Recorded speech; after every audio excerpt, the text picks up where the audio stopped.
Good morning from Lachung. তো এখন ঘড়ির কাটায় সকাল 7টা বাজে। আজকে আমাদের প্ল্যান হচ্ছে শুধু চুমথাং ভ্যালি আর 0 পয়েন্ট যাওয়ার। তো এবার কতক্ষণ কি লাগে সেটা আমিও ঠিক জানি না, কখন আমরা পৌঁছবো।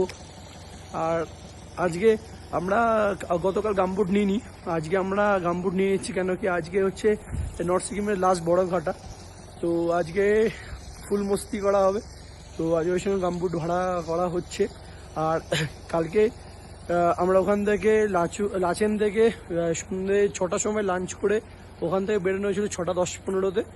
আর আমরা এখানে রাত্রিবেলা ঢুকেছি হচ্ছে 9:30 বেজে গেছিলো। রাস্তা ফাঁকাই ছিল, বাট রাস্তা অন্ধকার ছিল, পুরোটাই অন্ধকার, শুধু গাড়ি চালাতেই রাস্তা ছিল, আর কিছু ছিল না। আর মানে রাত্রিবেলা লাচেন থেকে লাচুং খুব কম লোকই আসে, কেন কি আমি তো একটা গাড়িও দেখতে পাইনি, আমাদের গাড়িটাই শুধু যাচ্ছিল। তো ভয় লাগছিল, রাস্তাটা সত্যি ভয়ানক ছিল।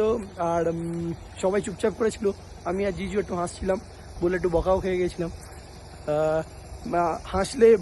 হাসলে কথা বলে না মনের মানে যে ভয়টা অনেকটা চলে যায়, এই হচ্ছে ব্যাপার। আর কালকে রাত্রিবেলা খাওয়া দাওয়া হয়েছিল ভাত, ডাল, আলু ভাজা, মাংস। এখন আমরা ব্রেকফাস্টে ম্যাগি আর কফি খেয়ে বেরোনো হচ্ছে। এখন কতক্ষণ কি লাগবে দেখা যাক, ওখানে গিয়ে আবার দেখা হবে। তো এখন আমরা 0 পয়েন্টের দিকে যাচ্ছি। রাস্তায় বিশাল বরফ,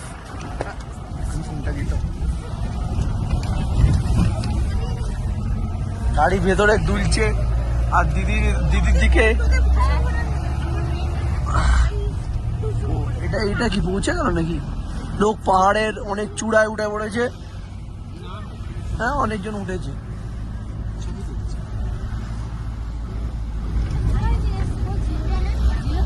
না না, কি জানি না। গাড়ি চলছে, রাস্তা খুবই খারাপ। দিদির জানলাটা খুলে গেছে, আমরা সিমেন্টের বস্তা দিয়ে বেঁধে দিয়েছি। হাওয়াকে গাল ভুলে গেছে। এখানে গুড্ডু ভাই মোবাইল গেম খেলছে। আজকে একটা টনিক পাবে শরীর, তারপর ঠিক হবে। ওর পাপা চুপ হয়ে গেছে টনিক খেয়ে। তো আমি আর পাপাজি এখানে বসে আছি। রাস্তায় গাড়ি পুরো এদিক ওদিক হচ্ছে, খুবই মারাত্মক লাগছে। এই হচ্ছে ব্যাপার। সকালবেলা ম্যাগিটা ভালো ছিল, জিজুর সঙ্গে একটু ম্যাগিওয়ালা ঝামেলা হয়ে গেছিলো, তাও আমরা সব সেটিং করে বুঝে গেছি। খাওয়া দাওয়া হয়ে গেছে। জিজু অমলেট আর ম্যাগি দুটো পেয়েছে, আর আমরা ডিম ম্যাগি পেয়েছি। এই হচ্ছে ব্যাপার। আর আজকে দুপুরবেলা খাওয়া দাওয়া হচ্ছে ডিম কারি, রাত্রিবেলা আবার খেলতে। ঠিক আছে, এই হচ্ছে আমাদের গাড়ি, এই পাহাড়। এই কালকে রাত্রিবেলা আমরা এই হোটেলটায় ছিলাম। হোটেলটার মানে নতুনই হয়েছে, নাম ফাম লেখানি কোথাও। ঠিক আছে, রুমগুলো ভালো ছিল, গতকালের থেকে রুমগুলো ভালো ছিল, আর খাবার দাবার ভালোই ছিল। এই আর কি, এইদিকে পাহাড়, এদিকেও হোটেল, এই হচ্ছে ব্যাপার। তো আমরা এখন 0 পয়েন্টে আসা হয়েছে, এই হচ্ছে ব্যাপার।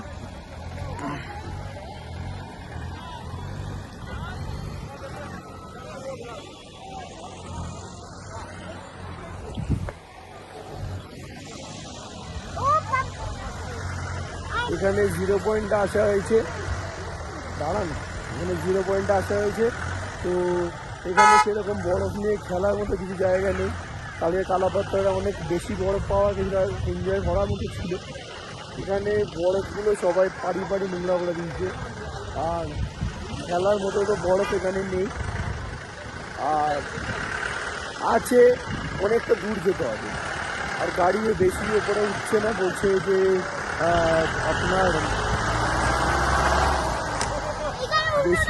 বেশি দূরে ওঠা যাচ্ছে না, অনেকটাই শ্বাসকষ্ট, কিছুই হচ্ছে না, বেকার পুরো টাকাটাই লসে গেছে মনে হচ্ছে। এর থেকে তো ভালো কালাপাত্তার ছিল, যেখানে বরফ ছিল অ্যাটলিস্ট খেলা গেছে, এখানে কিছুই নেই, বেকার নোংরা বরফ খেলতেছে যে এরা, পুরোটাই লস। এই হচ্ছে ব্যাপার। ঠান্ডাও নেই, শ্বাসকষ্টও নেই, ঠান্ডা আছে হালকা, কিন্তু শ্বাসকষ্ট সেরকম কোনো ব্যাপার নেই। এই হচ্ছে ব্যাপার। বুড়ো বুড়ি উঠছে, এখানে এখানে না শ্বাসকষ্ট হচ্ছে, এখানে না শ্বাসকষ্ট না স্লাইড করার কোনো জায়গাই নেই। জিজু জিজু আমরা যে টাকা দিয়ে এখানে এক্সট্রা টাকা দিয়ে আসা হয়েছে, তোমার কি মনে হচ্ছে টাকা উসুল করতে পারবে তুমি? এর থেকে কালাপাত্তারে গিয়ে আমরা এনজয় বেশি করেছিলাম। শ্বাসকষ্ট হচ্ছে কি এখানে? পুরো টাকাটাই লসে কি? এখানে বরফ খেলার মতো কিছুই নেই, কিছুই বরফ খেলা যাবে না। সেই পাহাড়ে এত উঁচু কে যাবে? এত উঁচু তোমরা কেউ যায়ও না, কিন্তু শ্বাসকষ্ট কিছুই হচ্ছে না, শ্বাসকষ্ট কিছুই হচ্ছে না। ইয়া এসে পুরো লস হয়ে গেছে, বোকার মতো হাসছে। দিদানজি কি কষ্ট হচ্ছে? কিছুই হচ্ছে না, অক্সিজেন তো ভালোই আছে। কিচ্ছু কিসের ভিডিওটা বানাবে? কোথায় যাবে বলো? এই ওপরটা উঠতে হবে, সেই ওপরটা। তো এখন জিজু একটা বরফের পাহাড়ের চূড়াটাকে মাথায় তুলে নিয়েছে, ক্যাচ খেলছে। এই হচ্ছে ব্যাপার। এবার জিজু এটা মাথা দিয়ে ফাটিয়ে দেবে, দেখা যাক। এটাই খেলা হচ্ছে। ওটা সুভাষদার গায়ে ঢুকিয়ে দাও। দিদি এখানে এত বড় বডি নিয়ে নোংরা মেয়ের উপরে শুয়ে পড়েছে, সেম দিদানজি। ইয়া পাগলার মতো ঘুরে বেড়াচ্ছে। এই হচ্ছে ব্যাপার। ইয়াটা তুলে মাথা দিয়ে আবার তোল। পাপার গায়ে ছোট পাপার গায়ে। এই হচ্ছে ব্যাপার। জিজু শুয়ে পড়ো। হ্যাঁ ও জিজু, ওই ওটার উপরে উঠে পড়ো। ওর চলো এ সুভাষ দা, ওর পাহাড়টার উপরে উঠে পড়ো, একটা বোল্টার উপরে উঠে পড়ো। সবাই বলছিল এটা কি কার পটি রে, মানুষের না তো। এই হচ্ছে ব্যাপার। এখানে এই নোংরা মাটির মধ্যে শুয়ে আছে দিদান। দাঁড়াও, আসছি, দাঁড়াও। কি তুলবেটা কি?